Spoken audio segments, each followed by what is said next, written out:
മുൻ Devaswom board president പ്രതികരണത്തിലേക്കാണ്. താൻ ചുമതലക്കാരനായിരുന്ന സമയത്ത് ശബരിമലയിൽ നിന്ന് ഒരു തരി സ്വർണം പോലും പോകാൻ അനുവദിച്ചിട്ടില്ല എന്ന് അവകാശവാദം ഉന്നയിക്കുകയാണ് ദേവസ്വം ബോർഡ് മുൻ പ്രസിഡന്റ് എ പത്മകുമാർ. സ്വർണ്ണപ്പാളി വിഷയത്തിൽ സത്യസന്ധമായ അന്വേഷണം നടക്കട്ടെ എന്ന പ്രതികരണവും പത്മകുമാറിൽ നിന്ന് വരുന്ന പ്രതികരണം.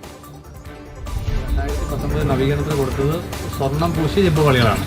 ആവാം. എനിക്ക് അത് കാരണം എന്താണെന്നറിയാം. അതെന്താന്ന് നോക്കണം, റെക്കോർഡും കാര്യങ്ങളും നോക്കണം. അവിടുത്തെ മഹസറിനകത്ത് എന്താ പറഞ്ഞിരിക്കുന്നതെന്ന് നോക്കണം. മഹസർ ഉണ്ടാവണം. ഇക്കാര്യത്തിലൊക്കെ നിയമപരമായിട്ടുള്ള കാര്യങ്ങൾ ചെയ്യാൻ പറ്റൂ. അതിപ്പോൾ ചില ആൾക്കാർ ഇപ്പോൾ ഒറ്റപ്പെട്ട് വന്നിട്ട് പറയുകയാണ്. ഇപ്പോൾ ഓരോരുത്തരും നിങ്ങൾ മാധ്യമങ്ങൾ ഓരോരുത്തരെ കണ്ട് ചോദിക്കുന്നുണ്ടെങ്കിൽ എന്തെങ്കിലും ഒരു കാര്യം പറയും. ഇങ്ങനെ ഓരോരുത്തർ പറയുന്നതിന് മറുപടി ഞങ്ങൾക്ക് പറയാനൊക്കത്തില്ലല്ലോ. അതുകൊണ്ടാണ് ഞാൻ പറഞ്ഞത്, അന്വേഷണം നടക്കട്ടെ.